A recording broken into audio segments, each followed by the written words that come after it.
आज के बड़े बड़े कंस्ट्रक्शन साइट और माइनिंग में पत्थर काटने, खोदने और उठाने के लिए बड़ी मेगा मशीनों को काम में लिया जाता है और ये इंसान की बनाई मशीनें अपने निर्माताओं को ही बौना बना देती हैं। एडवांस हाइड्रोलिक टेक्नोलॉजी को काम में लेकर हजारों लोगों का काम अकेले ही करती हैं। ऐसी मशीनों के बिना बिल्डर्स कभी भी आज की आसमान छूती इमारतें नहीं बना सकते थे, लेकिन हजारों साल पहले प्राचीन सभ्यताओं के लोग विशाल पत्थरों से बड़े पैमाने पर इमारतें और मंदिर कैसे बना रहे थे। बड़े बड़े ब्लॉक्स, जिनमें से कई तो 100 टन से भी ज्यादा वजनी हैं, ये ब्लॉक्स कैसे उठाए जाते होंगे। ये बात आज के इंजीनियर के लिए भी एक चैलेंज की तरह है, पर हजारों साल पहले लोगों ने उन ब्लॉक्स को ठोस चट्टानों से काटा और मीलों दूर पहुंचाया, फिर जिस जगह लगाना था वहां उठाकर लगाया। पर कैसे?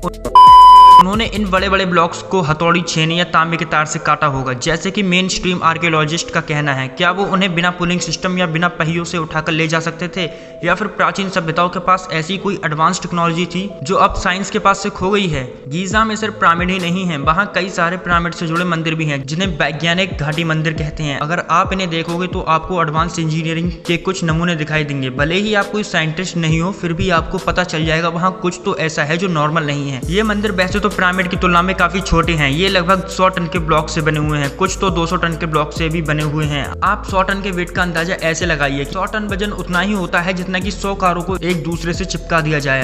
अब सवाल ये आता है कि 100 टन के पत्थर को वहां कैसे लाया गया, और दूसरा सवाल ये कि उन्हें 100 टन का ब्लॉक्स ही यूज क्यों करना था। वैसे देखा जाए तो एक पहाड़ जितना बड़ा ग्रेनाइट के पत्थर से कुछ बनाने का कोई मतलब नहीं मिलता। प्राचीन एलियंस थ्योरी के सदस्य ये नहीं मानते कि दूसरे ग्रह के लोगों ने इन अमेजिंग मोन्यूमेंट्स को बनाया होगा, पर वो ये जरूर मानते हैं कि उन्होंने हमारे पूर्वजों को किसी खास तरह के टेक्नोलॉजिकल नॉलेज और टूल्स दिए होंगे। इंजीनियरिंग एक्सपर्ट क्रिस डन ने कई दशकों तक इस बारे में रिसर्च की और पता लगाया कि प्राचीन इजिप्शियन किस तरह के टूल्स को काम में लेते होंगे।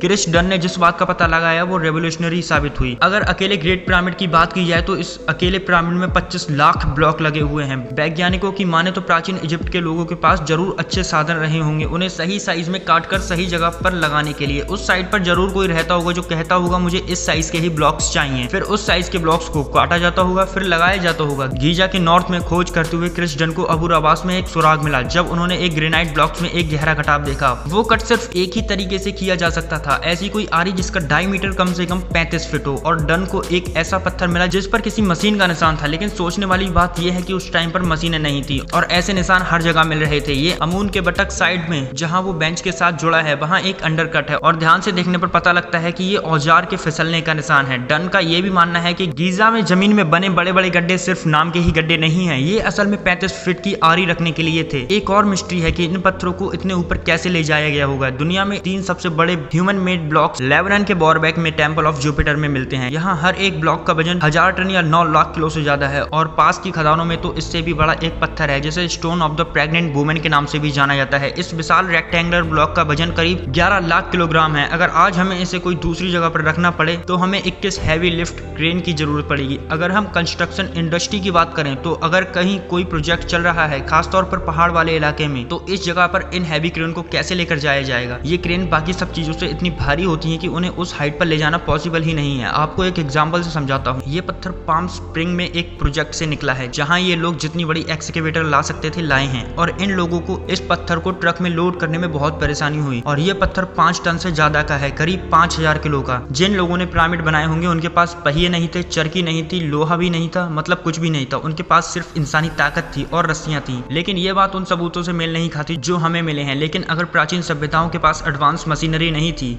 तो वो मेगाटन पत्थरों को कैसे उठाते और ले जाते थे। कुछ लोगों का मानना है कि उनकी मदद एलियंस ने की थी। वैसे क्यों वो ऐसा करने की कोशिश करेंगे जो इतना ज्यादा मुश्किल है, तो वो ऐसा क्यों करेंगे? इसका जवाब ये है कि वो उनके लिए इतना मुश्किल नहीं था बल्कि आसान था, और प्राचीन मनुष्य का बड़े बड़े ब्लॉक्स को हिलाने का तरीका अभी तक एक मिस्ट्री बना हुआ है जिससे आज तक पर्दा उठना बाकी है।